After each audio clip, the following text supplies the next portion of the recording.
shockingly enough, the concern is that the consumer doesn't care, that the listener actually knows it's AI, knows this thing doesn't have a pulse, never has had a birth certificate, and yet are buying it and streaming it.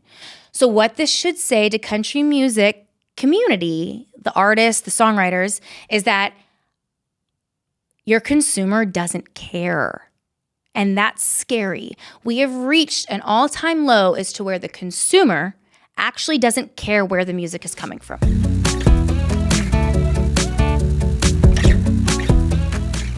Hey everybody, welcome back to What's Mine is Yours. And as you can see, or maybe you don't see because the camera's not showing it, I do not have a guest today. And I kind of wanted to do something a little different that I think I'm going to start doing more often, maybe even once a month. So country music, the time is wild. There's always something new in the headlines. There's something going on, whether it's controversial, whether it's fun, uplifting, bad, whatever you want to say, there's always something that's in the new headlines and people are dying to hear about it. And as I like to think of your friend in the country music business, I would love to kind of go through some of those headlines and talk to you about them, what's happening right now. And whether I give my opinion or not, I always like to present both sides or things that are going on. And if I do have an opinion about something, I am not scared to give it. I usually don't give my opinion as much when we have a guest, just because it's more about them, it's less about me. But these are the episodes where I can really just kind of go for it and not really care about having to worry about what my opinion affects, how it affects the episode or not. So I'm just going to get right into it. And the first headline that I know is really exciting for a lot of people. I know it's exciting for me. And I thought it was just going to be a quick hit, and I was just going to say it just right off the cuff and move on, is that the ACMs, the Academy of Country Music Awards, are going back to Las Vegas in 2026. So while I have been really excited about that news because it kind of feels like a homecoming and it's where it's been, for the last 3 years it's been in Frisco, Texas. And I really stopped and thought, I was like, gosh, I wonder why it's going back to Las Vegas. So at first I thought, oh, viewership. And I was like, maybe it just did better in Las Vegas versus Texas. And then that's when I really just went down a rabbit hole and started to really decide that this is a bigger conversation to have. So first and foremost, I am very excited that it's going back to Las Vegas. One, I think it brings like a bit more like glitz and glam, like back to the genre. I think if we remember like the late 90s, the early 2000s, mid 2000s, it was like the ball gowns, the fun. Like I just think there was something really nice about it being there. And it added a level of not as relatability to country music, where I think we like that in entertainment. We like to feel that it's a little bit further away from us within like arm's reach. So that is why I really do. And they did so well in Vegas in years past. But going back to the idea of me thinking that it was viewership. So I decided to go down a deep hole of kind of like the history of the ACMs and in general award shows in country music. So as I said, it's been in Vegas like in years past. I think it was in Nashville one year, but I don't exactly remember exactly what year. I think it could have been 2022. Because the last year that it was on a major network before it went to streaming was in 2021. And that is when it had like an all-time low of viewership. I believe it was only a little over 6 million viewers. So in years past, when it was on CBS, it was getting 15 million views, 13 million views, 14 million views. So if I go down and I read these exact stats, I have them here in front of me. But that's about the ballpark numbers of where they were. I think once 2021 happened, everyone kind of chalked it up to the idea of like, oh, that was because of COVID. Like it was weird, things are getting back to normal. Maybe that's why people aren't viewing it. So, I mean, unfortunately, CBS, I think, said out to ACM Awards, and that's when it decided to go to streaming. When the stats really start coming back are in 2023 when it goes to Frisco, Texas. There really isn't anything substantial for me to comment on in 2022 in its first year of streaming. So in 2023 up until now, it boosted a little bit. I think it went to 7.7 million viewers on streaming. But still nothing like what it was. Like it is nowhere near double-digit numbers. And I thought to myself, okay, then this has got to be a streaming issue. That was like the main thing now. I'm like, okay, this has nothing to do about where the award shows are located. It is not because it's in Frisco, Texas versus Las Vegas versus Nashville. It has nothing to do with where it's located. It has everything to do with it. It's leaving a major network and it's going to a streaming service. And if you think about, say, the Oscars or the Grammys, they are still on major networks like ABC and or CBS. And I think there is a sense of urgency, a sense of like, I got to go home and I got to watch the Grammys. And people have viewing parties and people do things. When things are on a streaming service, there is just a lack of like urgency. It's laziness. It's like, well, I can just catch it at another time.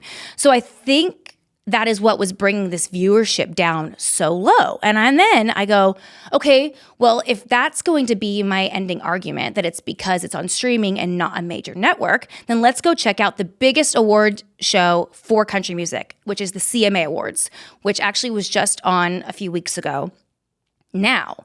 And I looked at that viewership from 2023 to 2025, exceptionally low, like 6 million views, 7 million views, 6 million views, still not in the double digits. And that is on ABC, a major network. It is not on a streaming service. So in my opinion, now that defeated my original argument that it was because it was on a streaming service and not on a major network. So the bigger question at hand here is country music listeners and country music as a whole. What has happened to the base of our audience? Where and when did it happen that our fans and our listeners and our watchers lost faith in the authenticity of country music? Because it is only a matter of time before ABC decides to get rid of CMA award show on their major network and it will go to a streaming service. And I can tell you when that happens, viewership will even drop even lower below the 6 millions if it goes to a streaming service. So I am very concerned about it as a whole because at the end of the day, where is our fan base? I mean, the argument there, obviously, for the Grammys versus the CMA Awards is that the Grammys have all of the genres versus just one. But then I would love to, take you all the way back to 2017, 2018 with the ACM Awards, which was getting 14 million views, 15 million views, 16 million views. So at one point, country music award shows were popular to watch. So what happened? And that is my biggest concern right now. So as I thought I was just going to talk about, hey guys, the ACM Awards are back to Las Vegas, it really made me think about the bigger question at hand and is, are we doing away with country music award shows altogether because our fan base is just not supporting the genre as they once did? And my question is why? Where did we lose the authenticity and the respect of our own fan base? And we need to kind of figure out why. Of course, I have my opinions of what that could be, but I don't think that giving my opinions to that helps the argument whatsoever. But I think we need to ask ourselves as a community, and our fans need to really kind of respond and maybe give some input so that we can do better as a community and hopefully regain the trust and the fan base back to country music and hopefully make these award shows what they once were. And maybe taking them to Las Vegas could be the step in the right direction. But I will say I am worried about the CMA Awards for the future. All right. Next topic is could be a controversial one, and it is about the man, the myth, the legend. The guy that's always in our headlines, Zach Bryan. I mean, this man gives me whiplash every time I see him in the headlines. And I really don't have an opinion on Zach Bryan. I neither here nor there. I really don't. But I will say, maybe Morgan Wallen's got to throw another chair or something. And I'm just kidding. I really don't want Morgan Wallen to do that. But here's the thing that Zach has been in the news for lately, for a few things, and some good, some bad, a few controversial things that I really don't have a lot of an opinion on. But the main thing was a few weeks ago, if we can remember, he released kind of a demo version of a politically charged song about ICE, which is all the deportations that are happening in our country. And it really spun up some controversy. It made a lot of people feel a certain type of way, some in support of him, a lot not in support of him. And I think that really, begs the question of we look back at history. We look back at time and time again, artists such as The Chicks, Maren Morris, Cassidy Pope. I know there's a lot more others, but they've all kind of dove into the arena of talking about politically charged conversations. And I got to be honest, it's not really been proven to do good for their careers and or the genre as a whole. So I guess that makes me wonder why anyone would do it regardless. If you don't care about the future of your career, then why do you do it at all? Now, don't get me wrong. I think that it is our American God-given right that we are allowed to speak on anything what we want. We're allowed to give our opinion about anything. And I am in no way, shape, or form saying that nobody should. If you feel so inclined and so passionate about a topic that you want to talk about it, you have every right to. But I guess I just wonder as to why, if it's proven time and time again that it doesn't work and that it actually does the exact opposite of what you think it's going to do, or you already know that it's not going to do well, but you do it anyway. So that has really confused me. I mean, we've seen it, like I said, time and time again. I believe Jennifer Lawrence actually just said something about her industry, which is obviously more Hollywood and acting, that every time she notices somebody, and or even herself, mention something that tends to lean in more of a liberal conversation versus a conservative conversation, it hasn't really tend to bend the needle. It hasn't tend to make any change. Yes, you get your feelings off of your chest, but it's actually hurt their industry. And that's what she said. She said, Hollywood is suffering. People don't come to the movies. I would say that you can actually say the same thing about the music industry and in country music. I think we can all agree that country music listeners happen to lean more conservative than liberal. I don't think that's even a controversial statement. That's just the base of the listeners. So why technically would you do something that could affect your livelihood? I guess you would have to feel so passionately about something that you felt like you had to talk about it. Now, I did just say it usually hurts somebody's career, and typically history has said that it does. However, Zach Bryan just signed a $350 million deal with Warner Records to release more music, right after he has hinted that he wanted to step away from music completely. So this is why I say Zach Bryan gives me whiplash. Somebody who wants to step away from music completely doesn't exactly sign a $350 million deal to only then say he's going to be releasing a lot more music to come. So, bit confusing, but here we are. Zach is a confusing character, and I think that this is kind of part of his brand now. I think that he likes to kind of keep people on their toes, and I think he's like a you either love him or hate him kind of guy. I'm actually somebody that's quite in the middle, where I'm just very indifferent to anything that Zach Bryan necessarily does. So it doesn't quite matter to me, but I think it's a very interesting topic to talk about. And I think the politically charged conversations have just proven to just not work. But in his instance, it could prove that he could be an anomaly and it just doesn't matter, because signing a $350 million deal is saying that there's still a lot of success to be had with Zach Bryan. And on top of after signing that deal, to give you more whiplash, Zach Bryan decided to buy a church with some of that money. And now this is where actually there's a little bit of more of a heartwarming side to Zach Bryan. There is a famous author that has passed away that he said basically influenced some of his music, and he got together with the estate of this author, and he bought a church in Massachusetts, and I guess him and the estate of this author are going to potentially build a museum that is like a legacy museum for this author. And I think that's a really nice thing to do. I believe the author was an altar boy at that church growing up. So I think it's a very, it's a sweet gesture. We'll see what he ends up doing with it. He's all over the place, and Zach just confuses me to my core. But at the end of the day, it's not for me to decide. It tends to work for him in so many ways, and I think it hurts him in so many ways. I think it just depends who his fan base is and if they're going to stay true to loving him the way that they love him now. He's like country music's new bad boy. I mean, move on over Morgan Wallen. We got Zach Bryan.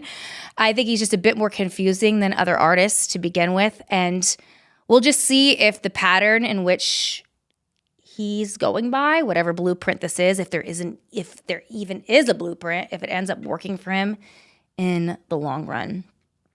I think moving on to a little bit less controversial and lighter and nicer news, there were two things that I know I wanted to talk about. One was a Thanksgiving miracle. If you guys haven't heard, we just celebrated Thanksgiving, and Tracy Lawrence hosts a yearly event that's called Mission Possible, and it's always for like feeding the homeless, and there's other country music artists that come and they put on a show.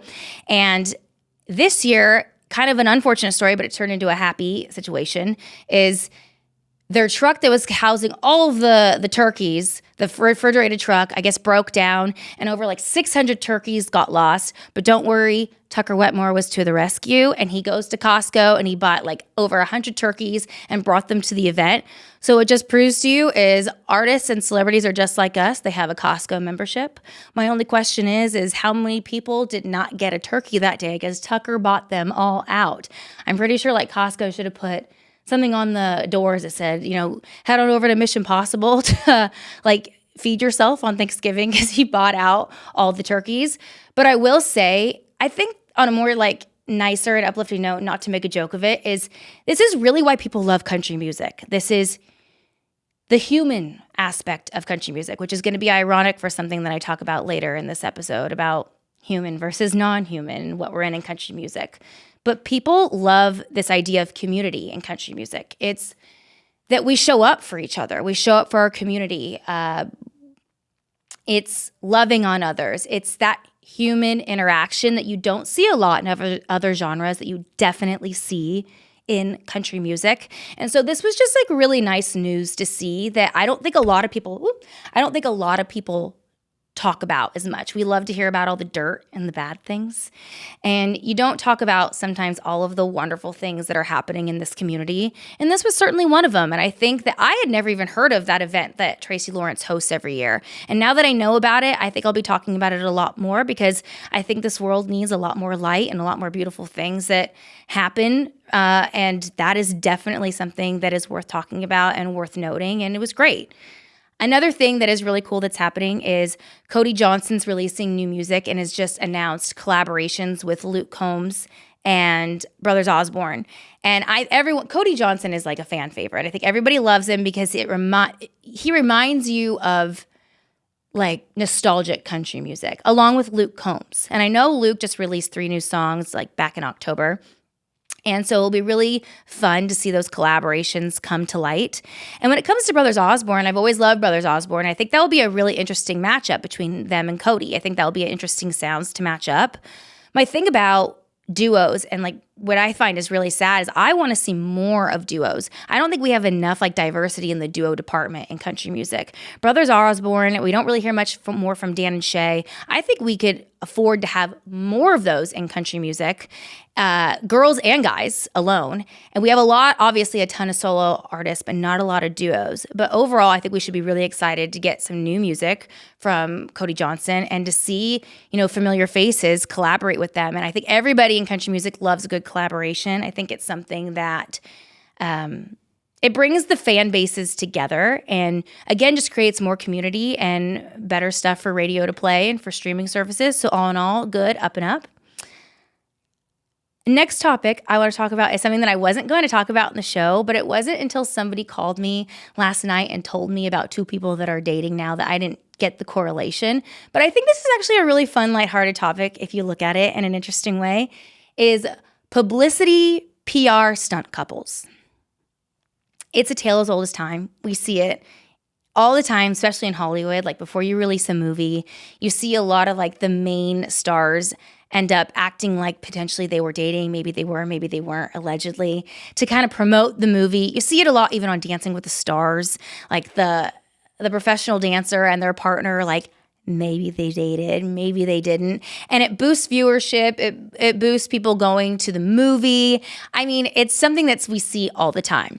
Well, the man that's always in the center of these things that you hear about all the time here in Nashville is none other than Riley Green. I think Riley is a handsome guy. He can get any girl he wants. And what we saw on the CMA Fest, a few weeks ago was him dating this gorgeous new blonde. And everyone goes, who is this blonde? Who is she? Turns out she's Costco's favorite turkey buyer, Tucker Wetmore's ex-girlfriend. And I was like, well, that's a small world. And I'm not saying they're not dating. They absolutely could be dating. But we all know about Riley's history with the love triangle with Ella Langley, Megan Maroney, the famous Ella and Langley follow each other, unfollow each other on Instagram. Then you have Ella releasing her new song, Choosing Texas, and the cover art is undoubtedly supposed to be kind of at the famous paparazzi pictures of Megan Maroney and Riley Green in the back of a car. And it's like, She could say it's not, and they always play the tongue-in-cheek thing. Like, they did this whole thing for a while when they were promoting all the new, like, the duets and the music, where they're kind of, like, poking fun at it. Like, not saying it's not happening, but not saying that it is happening. And who's to say? Maybe Riley dated all three of these women, and, like, that's great. I bet he did. Maybe he didn't. Who knows? I'm just saying. But I think it's just funny that he's always the center of all of these kind of topics. And it's, at the end of the day, it's harmless, right? Like, if these PR allegedly couples boost album sales or boost streaming services, like, really, what's the harm in it? Like, who really cares? It's clear that the audience and the listeners love it. They love to feel like they are, like, in the juicy gossip of it all.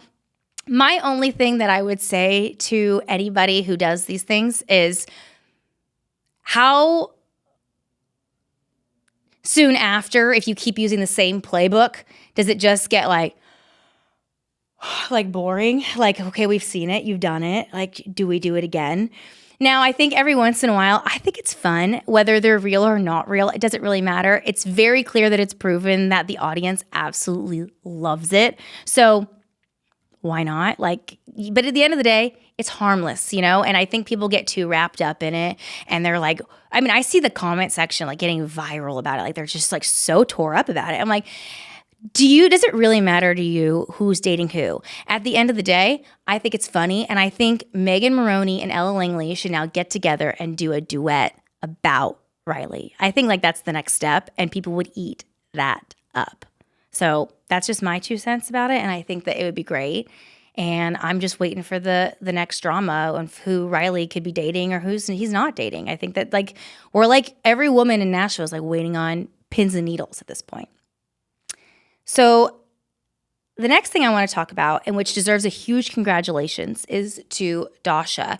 She is the second solo female only, I think, to reach, and I think at least just in country music, or it could be in all genre, but I believe it's country music, for her to reach the Spotify's Billion Club, which is she's reached over 1 billion streams on Spotify, and she's only the second solo female to do that. And that's no easy task, okay? That's a really, really, really big deal. There are artists that have worked for decades, and they're legacy artists, and they still have not achieved that level of success on Spotify with streaming. So that's insane and incredible. But I will say there has been some things that have come up along the way that have sparked conversation about this happening. And I'm going to bring some of it up. And this by no means is a thing just at Dasha or just at somebody else. But I do want to bring up both sides of what this is, the conversation that it's raising. I have some notes on my phone about it all because I didn't want to mess this up about what I say about this specifically. So let's see. While it's like, again, like I said, it's a really big deal that this has even happened, there has been some things that have been brought up.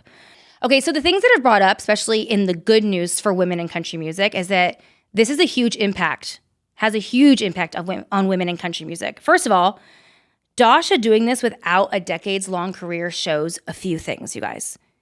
Streaming audiences want women. Okay, so this whole argument that women aren't popular on streaming services, radio, sorry, it's just not true. Reaching 1 billion streams means that she is actually a female who is popular on streaming services. Second of all, social-driven success matters. So as much as I have even stood on my own platforms and gotten so angry at all the social media stuff, and I talk about it, it's best to just not go against the current and just realize that social media is a tool now, and you should use it as an ally and not an enemy, and that it's very clear that social-driven success is starting to matter when it comes to songs and moments for streaming and everything else, and for artists. So people who use it as their tool versus their enemy are obviously going to go a lot further than not in this day and age, because we're just moving at such a rapid pace that that's what's happening. Viral plus country is now a very powerful combo. Now, I'm going to get into the word viral a little bit more in a moment when it comes to this topic, because I think it is important. It can be, the word viral can be controversial and it cannot be. Just depends on how you look at it and how it's used. And then lastly, this milestone for Dasha, in my opinion, proves, and like I said just earlier, that the women don't stream well narrative is dead.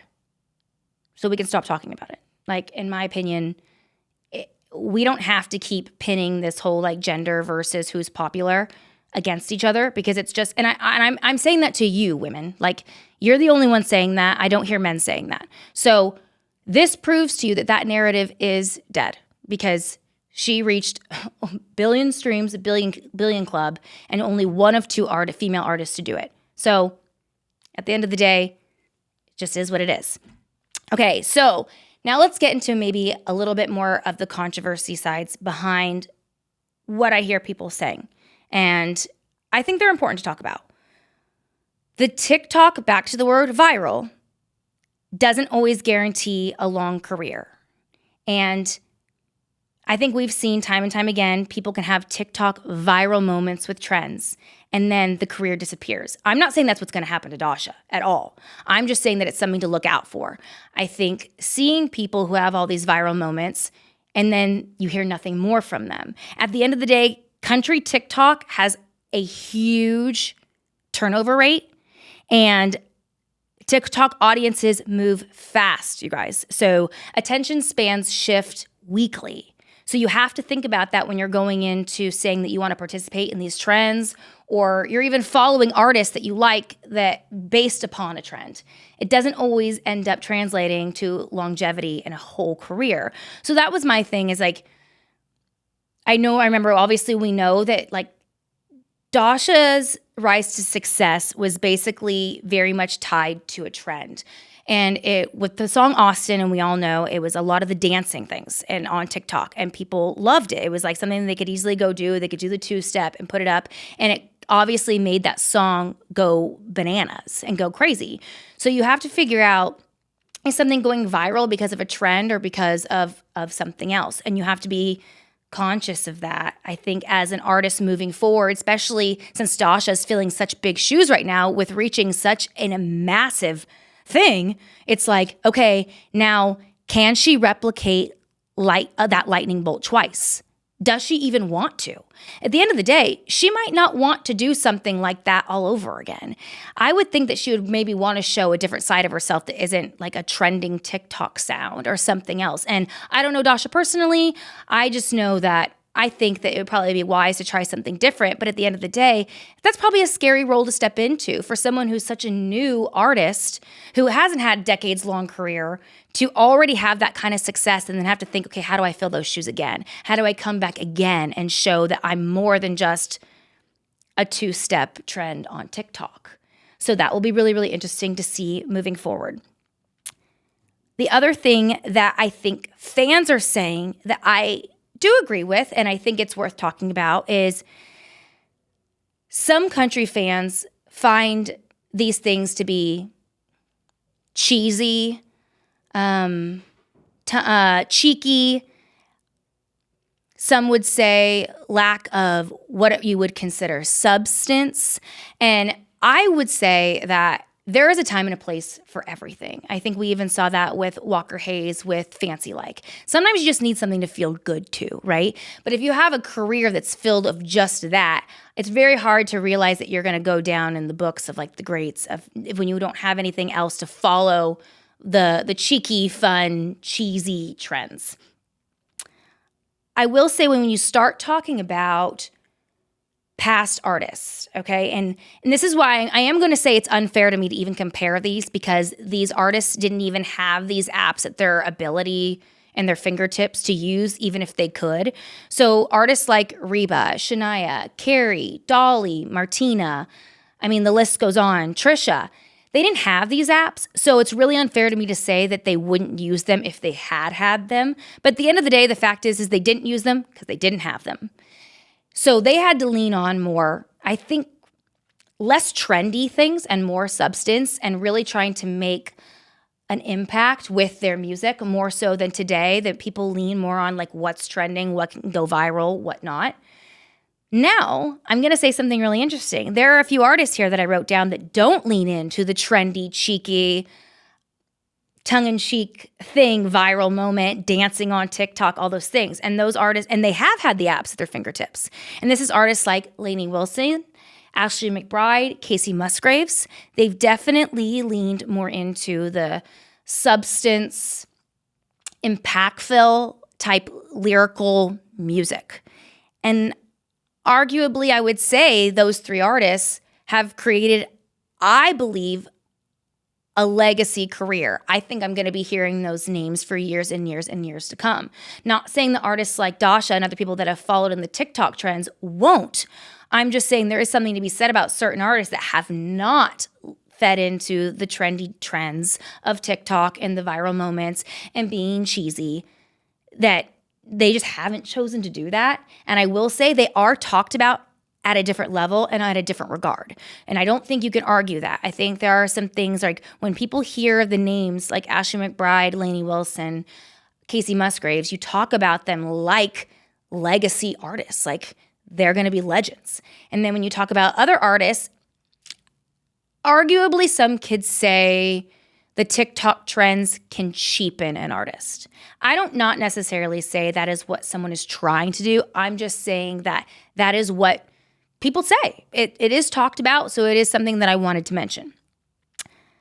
I think there is a broader frustration in country music when it comes to these viral trends and the TikTok era. And I know that I share in some of these frustrations, so I feel okay to kind of be talking about them. And I've gone around a lot, and I've talked about this with a lot of people, so I feel comfortable enough to speak about these. I have heard time and time again that fans are really tired of viral hits being treated like timeless songs. Now, this is what begs to differ of like, what do we consider a viral song versus a timeless song? Who's to say? Who gets to be the authority of what that is? And I don't know, because right now we measure everything in streaming numbers. So it's really, really hard to determine like what's timeless versus what was just viral if we're just basing it off of numbers, because numbers can mean anything. Something can go viral and get a ton of numbers, but it not necessarily be good. That's very, very possible. And I know this is going to sound, has nothing to do with music. So when I give you this comparison, you're going to go, Tiffany, that doesn't even compare. But it's just kind of proving my point about how numbers don't necessarily mean good. If we all can remember the Hawk Tuah girl, she probably has a collective amount of views over all platforms that probably almost reach 1 billion at this point. And we all know the Hawk Tuah girl, okay? And I'm not saying she even meant to be famous for that. It's just, it happened to be, and it was the perfect storm. But that is the perfect example of something that you cannot just base good off of numbers. Like, I think we can all agree that like Hawk Tuah's comments were not impactful by any means. They were just popular. They were just viral. And it was a moment in a storm that took over. And you can't take numbers in her regard and compare them to good just because there were a lot of numbers. And that's where I kind of mean, and I think that's where fans are frustrated with, how are we judging everything off of numbers when sometimes numbers don't equate to timeless or good? The other thing is that there's a growing tension between quality of songwriting versus content that is designated to be a trend. So I get to be a lot in the songwriting community and getting to know these people and talking to them and hearing the frustrations and them in the writing room. And it's like, are we creating quality, or are we creating something that we know is just going to be trendy? And at what point how far do we go in that? And how little do we do of that? I think that is a really important topic, because I think country music fans are getting frustrated with how many trending audios there are versus quality. And you know what's crazy is you can have quality and substance and it also go viral. I've seen that happen time and time again. You don't have to have just cheesy and cheeky to make viral. you can have substance and it go viral. Those two things can happen at the same time as well. So that's something that I also think is really important to discuss. The other critique that I hear a lot is, are these artists legacy artists, or are they just social phenomenons? And only time can tell. I can't give you that answer. Nobody else can give you that answer in this industry. At the end of the day, it's just time will tell. You'll see if they're around in 10 years from now, 15 years from now. And if they're not, then maybe it was just a social phenomenon. But that's tend to be where we're leading, and that's interesting. So at the end of the day, I think it all just goes back, what's popular versus what's good. And at the end of the day, two things can be right at the same time. It can be popular and it can be good. But I don't know anymore if we can measure quote unquote goodness with numbers.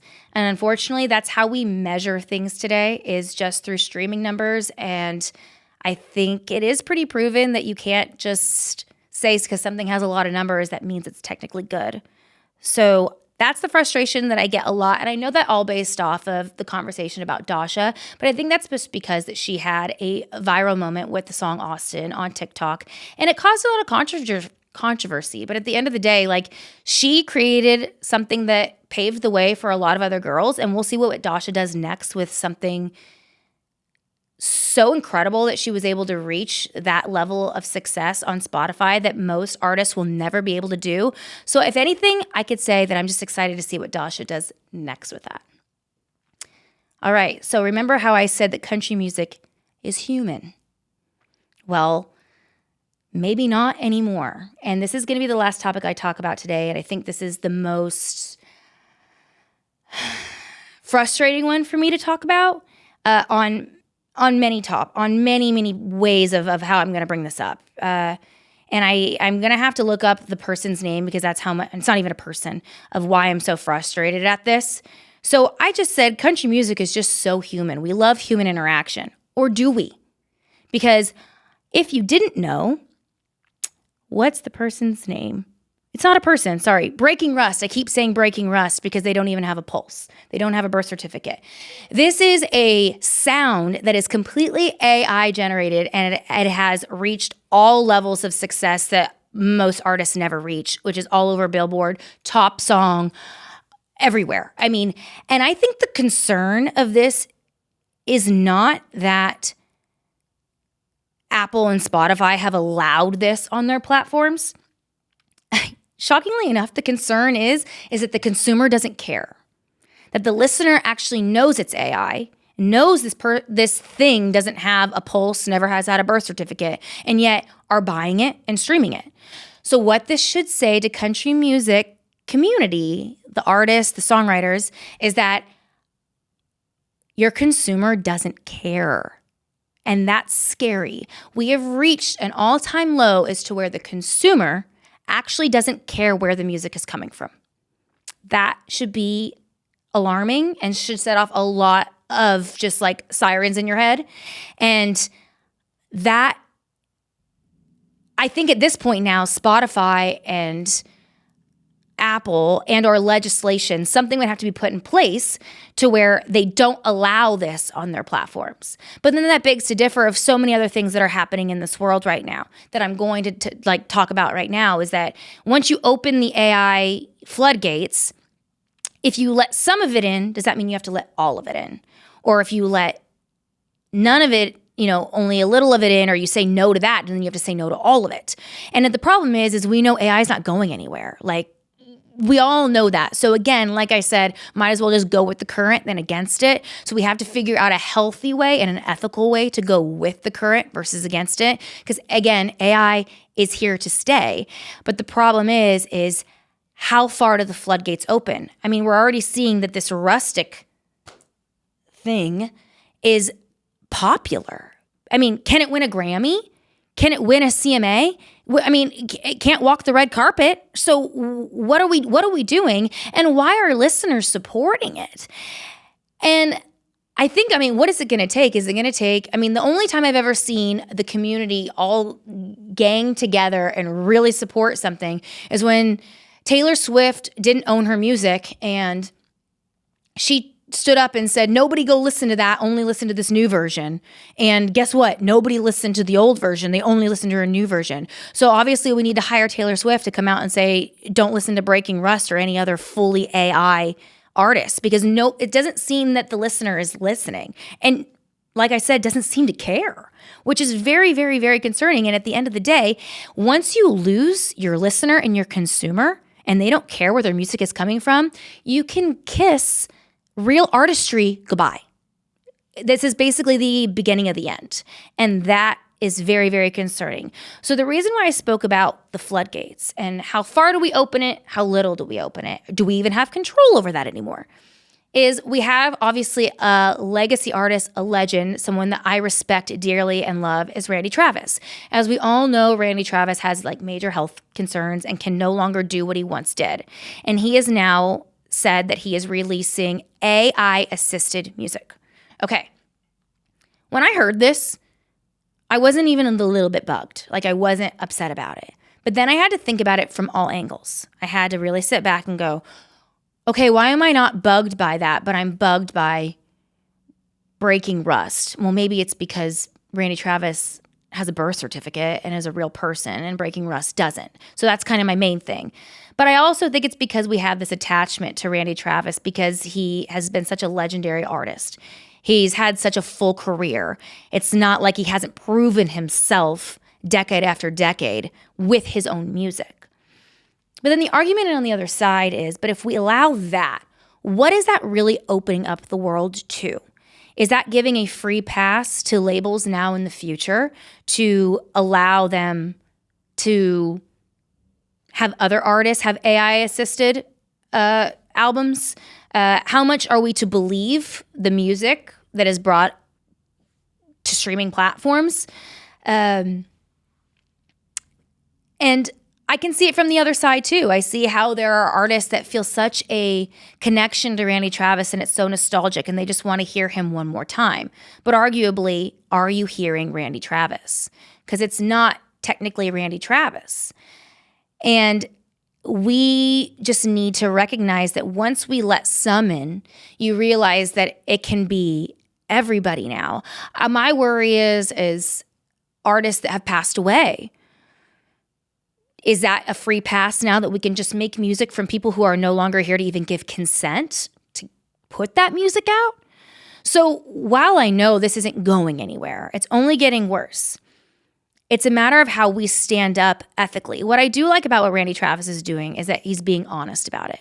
And I think there is, in such an ironic way to say it, there is an ethical way to release AI-assisted music. And it's first and foremost by transparency and being honest and not trying to dupe the public into thinking that there's this new artist on the street and it's going viral and it's crazy and it's someone that I can't even tangibly see or hear in a real audience. But I do think this pauses for concern that one day we're going to have artists that we love today that are here that have no problem, no medical issues, that are going to be using AI way more frequently in the studio to take a shortcut. And I do not think that that should be passable. I don't even think it should be allowed. But we're here. Welcome. And I think it's going to start happening. So I guess I want to just ask everyone, like, what do you guys think about AI-assisted music? Are you for it? Are we giving Randy Travis just a pass because it's Randy Travis? Or should we not give anyone a pass due to anything because it's just not the right thing to do and it's going to open the floodgates even more? How do we feel about who's getting paid in this AI music? Other than somebody that, like Randy Travis, who, I think at the very least, we should at least expect this AI music for the person to at least have had a birth certificate, whether they're dead or alive. I mean, at the very least, can what we listen to, can the person that once existed in our time and space? I mean, I think that's at the very least. But I want to know what people think about it. Should we be allowing all of this AI music to be entering into this world? Should Spotify and Apple be taking a stand? And if they don't take a stand, should legislation take a stand? But again, if we let some in, we have to let all of it in. I think it's up for people to really figure out, and I'm really interested to know what you guys think about it. And that's all I have for you today on What's Mine is Yours. I'm really excited to be implementing some of these episodes where I talk about things that are happening today, because it gives me an opportunity for me to give you guys my opinions on things or what people are talking about. Because I'm here, I'm in Nashville, I get to hear what people are saying about all of these topics. So I can't wait to hear what you guys think, and I can't wait to see you next time, and I will have a guest next time. Bye, guys. Hey guys, it's Tiffany Woys. Thank you so much for watching another episode of What's Mine is Yours. Make sure to like and subscribe. And if you want to check out more, come visit our socials and follow us at WMIY.podcast.